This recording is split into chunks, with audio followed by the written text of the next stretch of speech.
This is the game. Me and Adris have been working on Fayaz. Adris is on the call. Wait, Adris, people can talk on the server, right? Hello. Adris, you want to unmute and say something? See if it works. Hello. What's going on? All right. Okay. So that's Adris. I'm Fayaz, and this is our presentation of how to kill your darlings. Guac is here too, by the way. Guac is here too, but like, okay, you're saying Guac like people know who that is. But yeah, this is a presentation on iterative development. So what is Nira? Nira is a 3D momentum platform, as you can tell from this lovely GIF. And it's about this girl. Her name is Nira. And she has a talking staff. And this is like a solar punk setting. We've been working on this game for 4 years now. Adris originally put 3 years, and then I counted the years. We've been 4 years. That's how deep we're in. We don't even remember how many years we've been working on this game. So I want to talk about what the 4 years have entailed and how it started, all of that kind of stuff.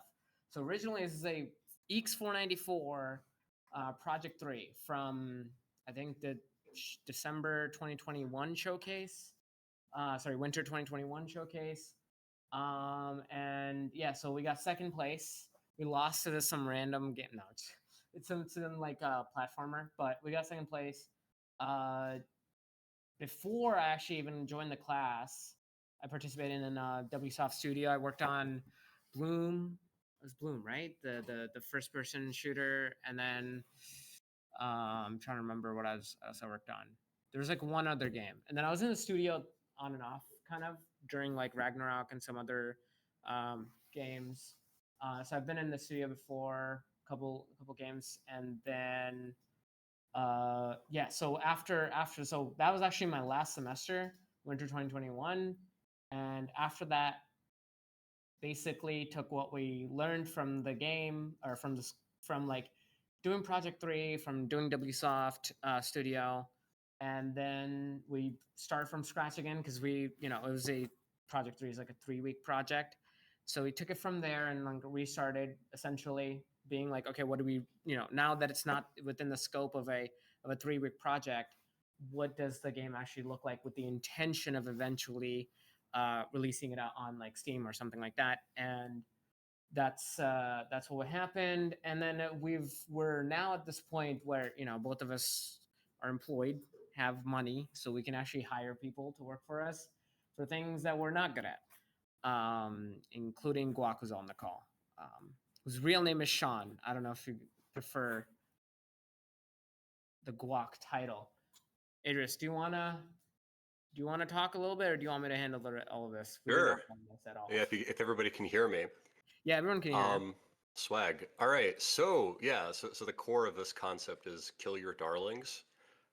During the course of development, you're going to end up iterating, ideating, prototyping, and that happens a lot in the early phase where you mess around. But a lot of times later on into development too, you might end up having philosophies or ideas that you're stuck to that you need to just get rid of to improve the game. And that's something that happens a lot, and it can be really daunting when it happens. But ultimately, even if you discard something, you still gain the experience of working on that thing, and you've treaded down that path, and now you're more experienced. So don't think of it as discarding work. It's part of the process. So I can talk about this part. Yeah. So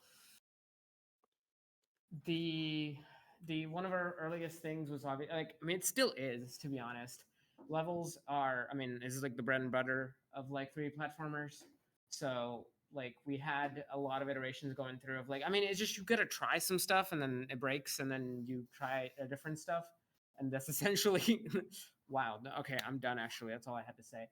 We initially had a problem with like having too many different angles, and like that would cause you to like the momentum and everything would break because our platform is actually like momentum based, so it would like carry your momentum in a certain direction.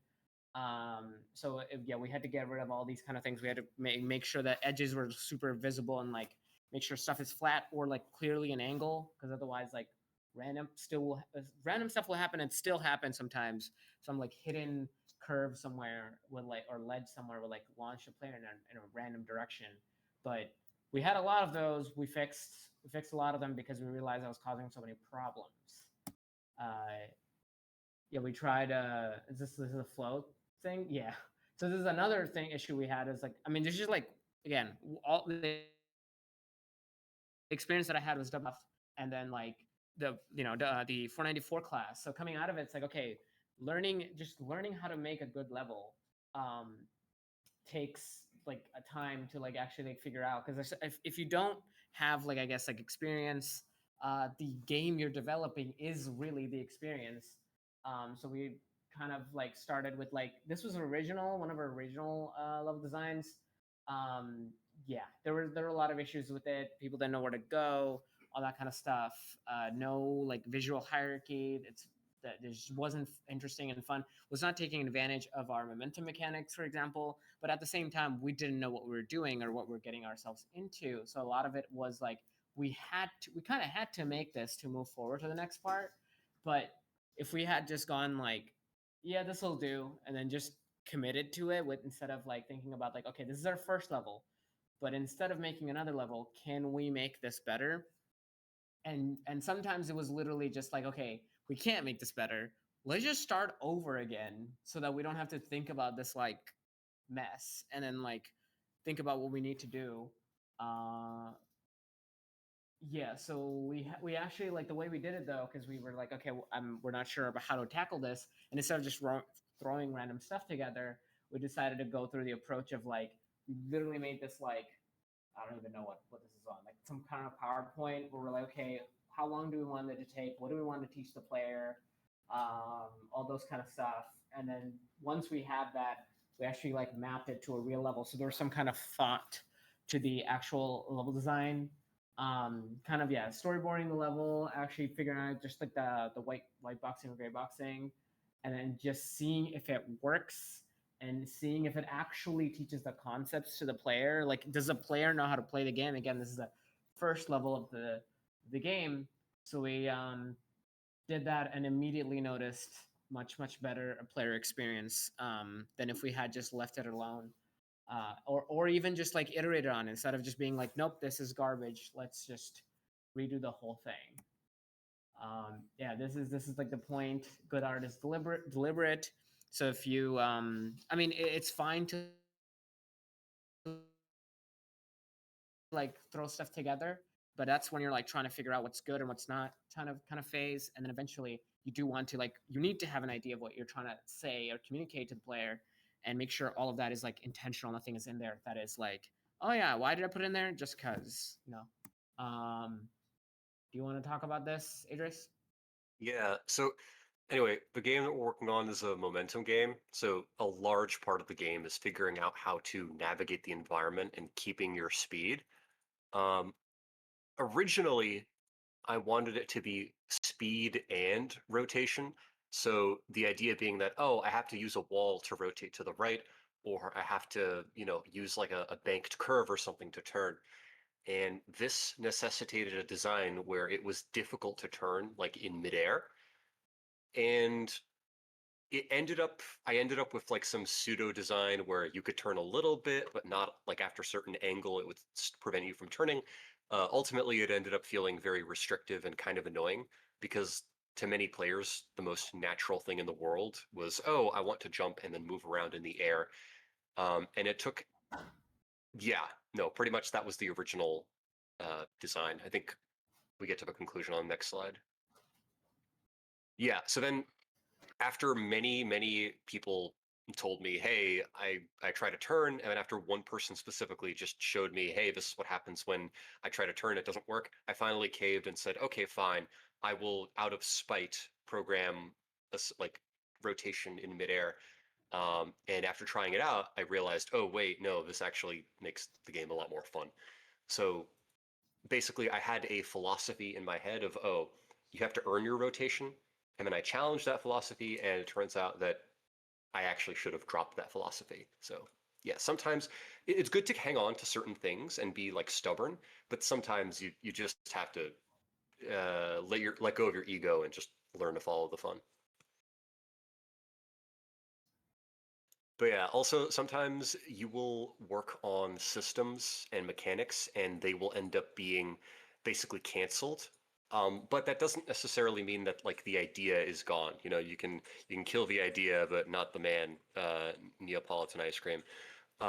In this example, we have like a swinging mechanic, which is kind of similar to like in Sonic 2D Sonic games where you have like the air blades and you can swing on them.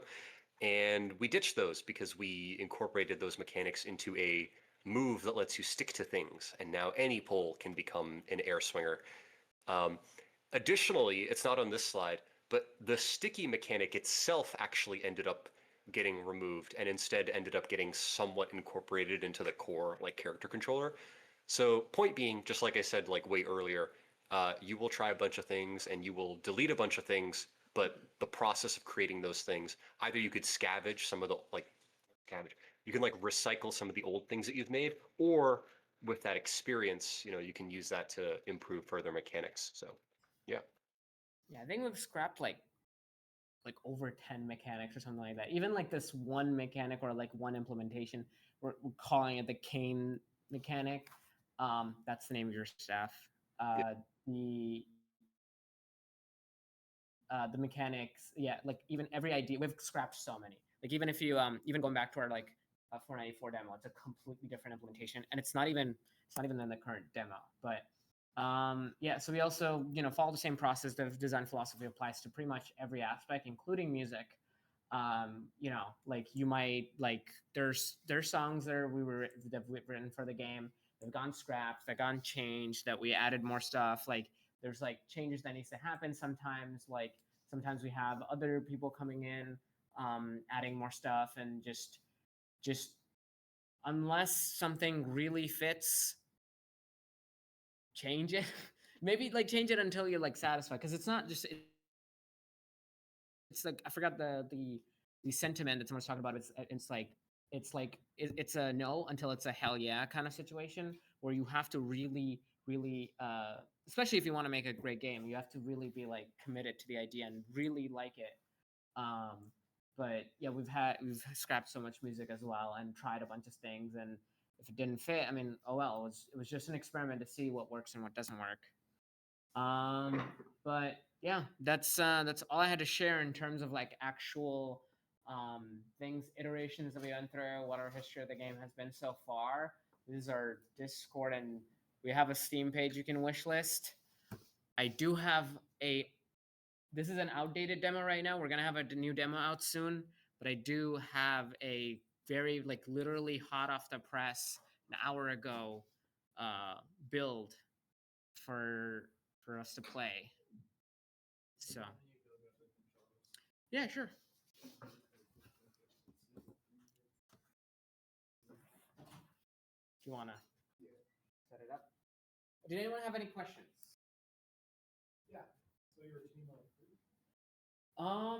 It's originally for 3 years we were a team of two people. Eventually we hired a level designer. We have a level designer that's just doing level design. We have a person that kind of just forced themselves